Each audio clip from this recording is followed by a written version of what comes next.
Online fine लगाना बंद करो। विभागीय आयुक्त कार्यालय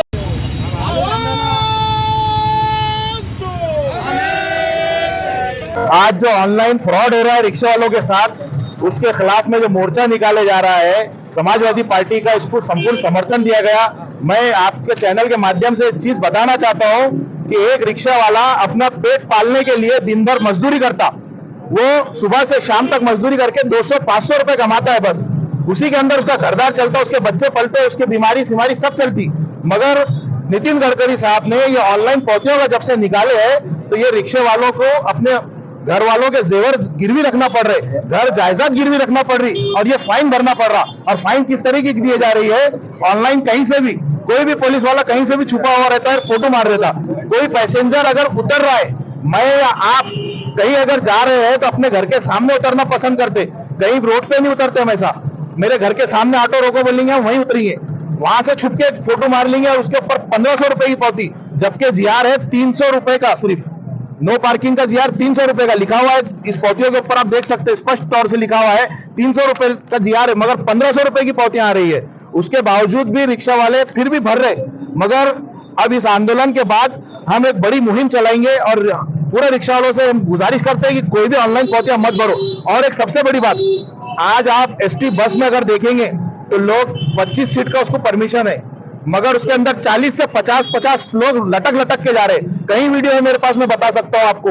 मगर रिक्शे को जब 3 सीट का परमिशन है, अगर खुदा ना खास्ता उसके साथ कोई बच्चा बैठ गया, एक फैमिली का मियाँ बीवी और 2 बच्चे बैठ गए, तो ये पुलिस वाले फोटो मार के उनको ओवर सीट का चालान मार रहे। ये कौन सा आपका कानून है, जहां एसटी बस को 25 का परमिशन और वो 50 लोग भी भर के ले जा रहे, तो उनके ऊपर कोई गुनाह नहीं। मगर ये गरीब रिक्शा वाले अगर 3 सीट के ऊपर एक बच्चा ऊपर आ जा रहा तो उसके ऊपर भी पावती दे रहे।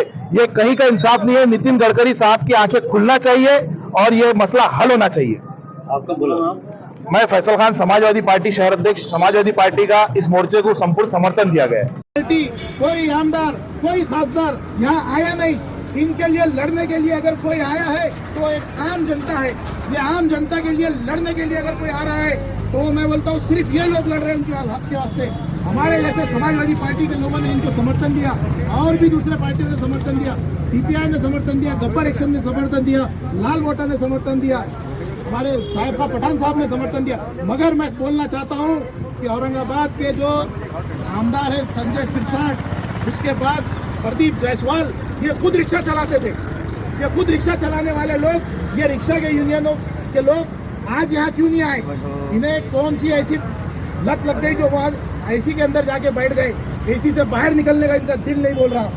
ये रिक्शे वालों का हक दिलाने के लिए आज हम यहाँ जमा हुए हैं। रिक्शे वालों का जो हक है, आप मुझे बताइए, अगर मेरे पुलिस वाले भाई यहाँ है, उन्हें अगर उनके घर तक जाना है तो उनके घर के दरवाजे के सामने रिक्शा रोके जाता।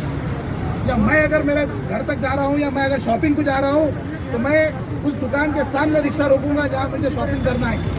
और वो जब रिक्शा रोकता है तो ये पीछे से पुलिस वाले आके फोटो खींच लेते और ऑनलाइन इसको पावतियाँ दे दी जाती 1500 रुपए की। मोबाइल के जरिए फोटो खींचे जा रही, ऑनलाइन पावतियाँ दिए जा रही। अब आप बताओ मुझे कि एक रिक्शे वाले के ऊपर 9,000 रुपए की पावती कहाँ से भरेगा? वो गरीब इंसान कहाँ से भरेगा? आप बताओ मुझे। क्या वो 500 रुपए रोज के ऊपर कमाता? जितने भी मेरे रिक्शा वाले लोग बैठे, आप बताइए कितना कमाते आप? 200,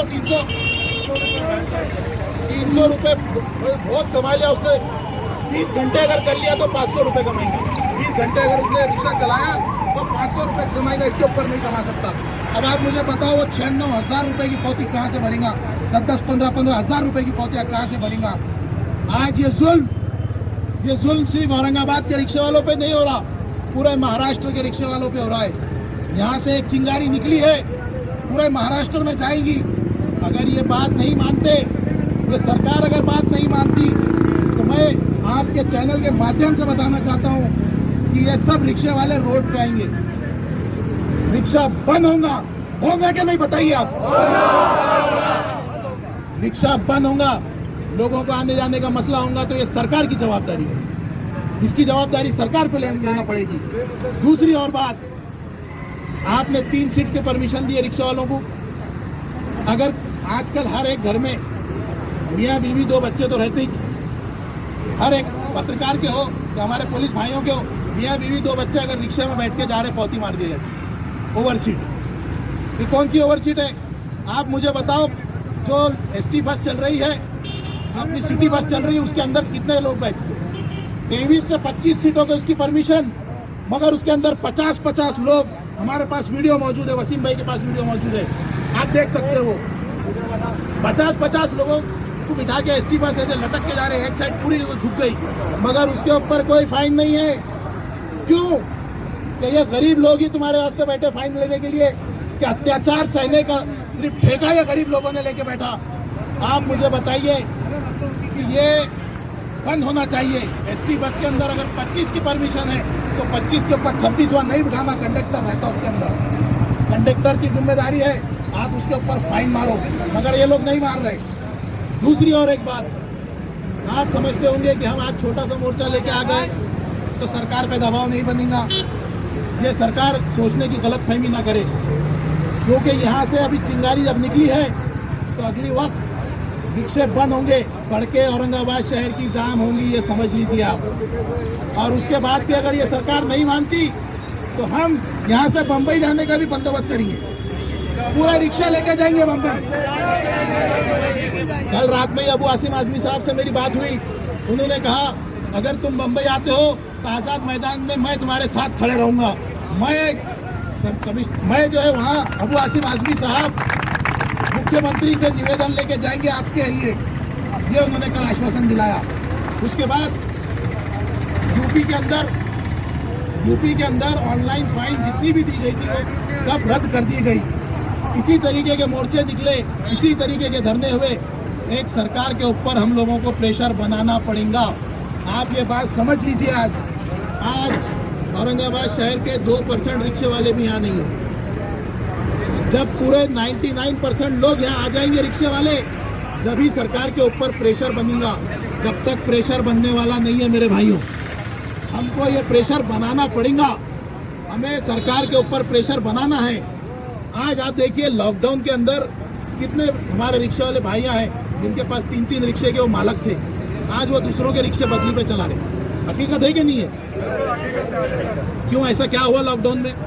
उनको उनका घरदार चलाना था, उनको जो है अपने बीवी बच्चों का पेट पालना था, उनको बीमारी का खर्चा निकालना था, स्कूल की फीस देना थी। कहाँ से आई ये? कहाँ से आई? वो रिक्शा बेचे बेचारों ने। आज ये ऑनलाइन फाइन भरने के वास्ते एक रिक्शे वाला अपनी बीवी बच्चों के जेवर गिरवी रख रहा है, कर्जे ले रहा है। ये सरकार कब होश में आएगी? कब इनके लिए उठेगी?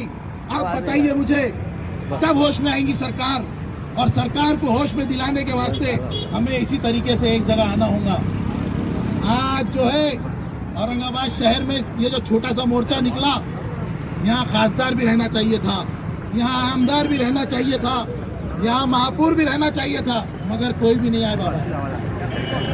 यहाँ आए तो गप्पा रिक्शन, यहाँ आए तो ये अबे टकसाल साहब आए, बाबा आए, हमारे साहिब का पठान साहब आए। यहाँ आए तो दूसरे एनजीओ वाले आए, दूसरे संस्था वाले आए, दूसरे कोई नहीं आए। मगर ये प्रेशर हमें बनाना है तो वसीम भाई मैं आपको बोलूँगा, आप इसके बाद और रिक्शे वालों को जमा करिए। औरंगाबाद शहर का हमें रिक्शे का चक्का जाम करना पड़ेगा। और वसीम भाई हमारे बता रहे थे कि औरंगाबाद शहर के अंदर एक रिक्शे वाले के परिवार में कम से कम 7 से 8 लोग रहते हैं। कितना मतदान है मेरे भाई? 2 लाख मतदान है। अगर ये मतदान किसी को चाहिए तो आपको रोड पे आना पड़ेगा, ये हकदारों के लिए लड़ना पड़ेगा। जब तक कि सरकार सुनने वाली नहीं, मैं आपसे यही गुजारिश करूंगा कि इनके लिए लड़िए, आइए मैदान में, हम आ गए हैं, आप भी आइए।